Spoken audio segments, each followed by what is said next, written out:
There was a moment of total silence inside Ferrari's debrief room. No voices, no movement, just the soft hum of monitors and the sharp tension that only data can create. Sector 1 in Montreal had always been Charles Leclerc's domain, a place where his signature braking style carved out tenths no one else could touch. The engineers knew it. So did Charles. He had dominated that section for years with razor-sharp trail braking and perfect corner placement. But today, something was different. The screen lit up with a second trace, Hamilton's brake data, and everything changed. The overlay didn't just sit beside Leclerc's line, it cut through it. Hamilton was braking 3 meters later. No lockup, no twitch, no signs of the car being on edge. Just clean, controlled deceleration followed by an effortless rotation into the apex. It didn't compute. Ferrari's lead engineer leaned forward, narrowed his eyes, and quietly muttered, "This isn't possible," because by their calculations, it wasn't. Leclerc's braking had always been the benchmark, the data baseline they built around. And yet, here was Hamilton, braking deeper into the zone, getting the car turned with less steering input, and still carrying more speed into the exit. It wasn't just impressive, it was shocking. Ferrari's engineers stared at the screen, trying to rationalize what they were seeing. Was it a one-lap trick? A setup fluke? A misread from the system? They ran the overlay again. Same result. Then a third time. Same again. This wasn't an anomaly. It was repeatable. And worse, it was efficient. No wasted pedal movement. No sudden deceleration spikes. Just perfect control, as if Hamilton had unlocked a code no one else could read. In a team where every millimeter of braking is studied, modelled, and optimized, this wasn't just surprising. It was destabilizing. The data didn't just challenge Ferrari's model, it dismantled it. What they thought they understood about performance, about their car, and about their lead driver's supremacy in the brake zone was suddenly wide open to question. And in Formula One, where belief is built on numbers, that kind of disruption doesn't go away quietly. For years, Ferrari had shaped their entire braking philosophy around Charles Leclerc. He wasn't just their lead driver. He was the reference. The team had watched him outperform Sebastian Vettel, outbrake Carlos Sainz, and outpace every simulation model they'd built. In the simulator, his driving style became the foundation. Every setup, every calibration, every brake migration map was tailored to match the way Charles handled the car. He was known for his precision in the most delicate part of the lap, sharp, controlled trail braking that rotated the car smoothly and allowed him to get back on the throttle earlier than almost anyone else on the grid. This wasn't just talent, it was discipline, instinct, and deep understanding of how to get the most out of the chassis. Engineers would often build race weekend strategies around what Charles could extract in the braking zones. The sim data? It echoed him. The baseline assumptions? All built from his lap traces, and for good reason. He had earned that position not with politics or noise, but with raw, repeatable speed and surgical control in places where milliseconds mattered most. He wasn't just fast, he was the blueprint.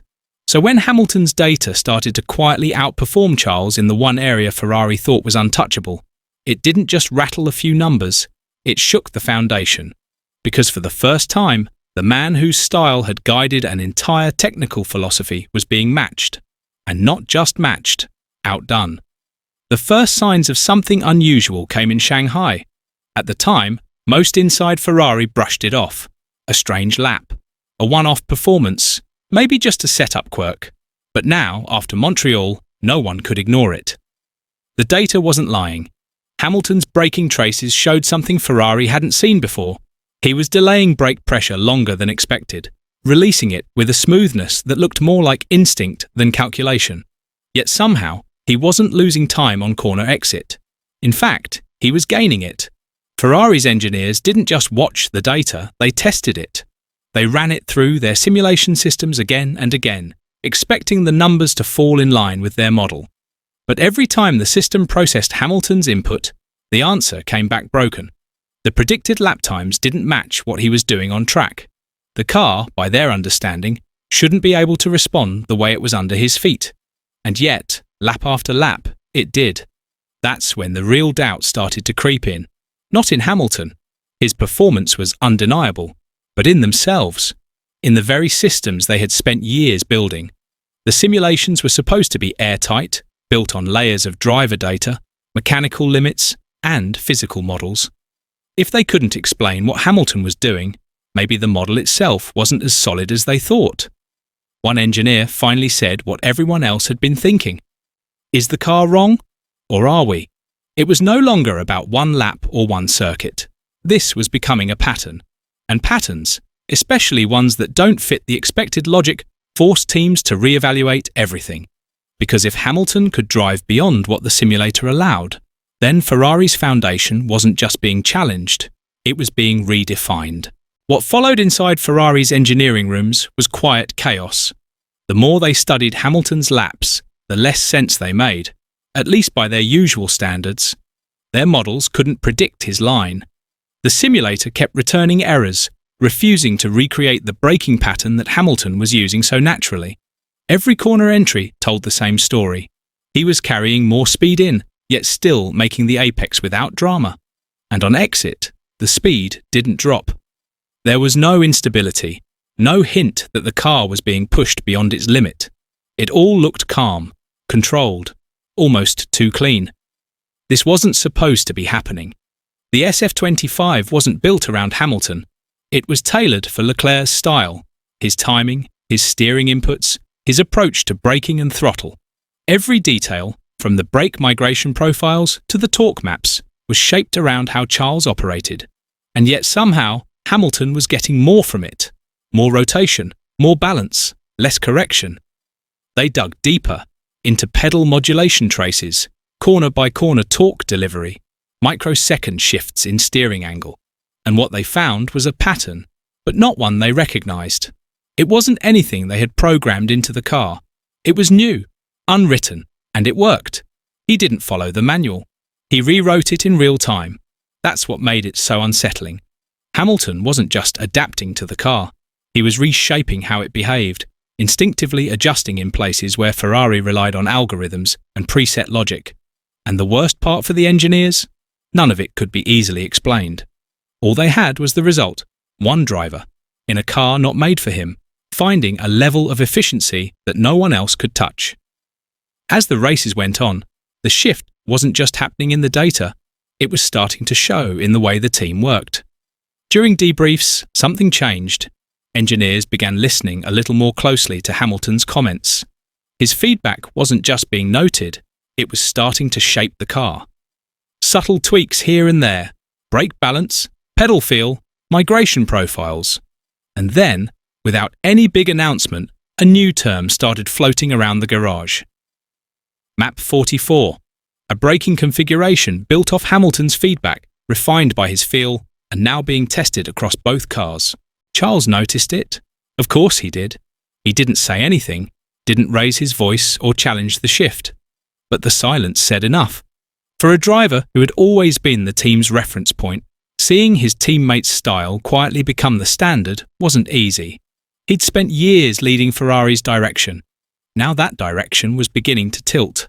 Then came Baku, a high-speed street circuit where braking is everything. Charles, trying to match Hamilton's deeper entry into turn 3, pushed just a little further. He braked later, tried to carry more speed like Lewis had, but instead of gaining time, he lost 0.2, overshot the apex, missed the rhythm.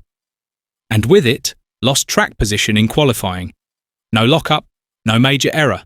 Just enough hesitation to remind him this wasn't his ground anymore. That's how these shifts happen. Not with drama, but with quiet moments that echo longer than any radio message. Charles hadn't lost his edge, but he could feel the pressure. Not just from a teammate, but from a system that was starting to respond to someone else's rhythm. And in Formula One, where mental confidence is everything, those small moments create the biggest cracks. After Baku, the shift became harder to ignore. What started as a quiet curiosity in Hamilton's braking style was now turning into something much bigger. His driving feel, once considered just different, had become the reference point. Engineers weren't just listening to his feedback anymore, they were building around it. Brake systems began to shift toward his rhythm. Tiny changes in modulation, pressure curves, and torque delivery were all tuned with Hamilton's input in mind. The numbers supported it, and the consistency made it impossible to deny.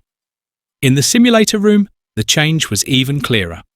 When drivers ran practice laps, they were now being compared to Hamilton's data. His corner entries, his release points, his rotation speeds, they became the new benchmark. It wasn't official. No one said it out loud, but inside the team, everyone could feel it. The direction Ferrari was moving in had changed. This wasn't about replacing Leclerc. No one was pushing him out. But without forcing anything, without demanding it, Hamilton had become the new centre of gravity. The team's compass had shifted, and it was pointing straight to 44. Not because he asked for it, but because, lap after lap, the data left them no other choice. Inside the garage, respect is rarely spoken. It's felt, and when it is spoken, especially by the older voices, the ones who've been around since the golden years, it means something. After another weekend of flawless braking performance from Hamilton, one senior engineer, who had been with Ferrari since the Schumacher era, finally broke the silence. He didn't say it loudly. He didn't even look up. He just said, "I haven't seen brake control like this since Michael." No one responded right away. They didn't have to. Everyone understood what that meant. It wasn't said to impress. It wasn't about flattery. It was a signal. A quiet acknowledgement that what Hamilton was doing wasn't just fast, it was changing things. Schumacher had done it by bringing a vision, reshaping the way Ferrari thought and worked. And now, in his own way, Hamilton was doing something similar. Not with speeches or pressure, but through the pedal. Through feel. Through a style so refined and consistent that it was starting to influence the structure of the team from the inside out. The comparison wasn't about legacy. It was about evolution, about how a driver can walk into a system built for someone else and without asking for permission, begin to reshape it just by being better. It was happening again. And this time, the shift wasn't loud. It was quiet, measured, but undeniable. There was no big moment, no dramatic team orders, no headline-grabbing outburst, just data. Quiet, relentless data that told the same story week after week. Hamilton wasn't demanding anything from Ferrari. He didn't need to. He had the telemetry, and that was louder than any words. The engineers had started to lean toward his feedback, not because of politics or seniority, but because every time they followed his feel, the car got faster. Bit by bit, setup sheets began to reflect his rhythm. Brake maps leaned into his modulation. Development choices started factoring in what worked for him, not just what had always worked for Leclerc. The shift was subtle, but it was real. Ferrari's trajectory was bending, not because someone forced it, but because the numbers left no room for argument. This wasn't a takeover in the traditional sense. It was something deeper, the kind of shift that happens when a system begins to evolve around a new force, not out of loyalty, but out of necessity. The tools, the car, the philosophy, all slowly adapting to one man's instinct. And it all started with 3 meters of brake delay. This isn't just a rivalry, it's a reprogramming of Ferrari's identity, not with noise, but with silence and brake pressure.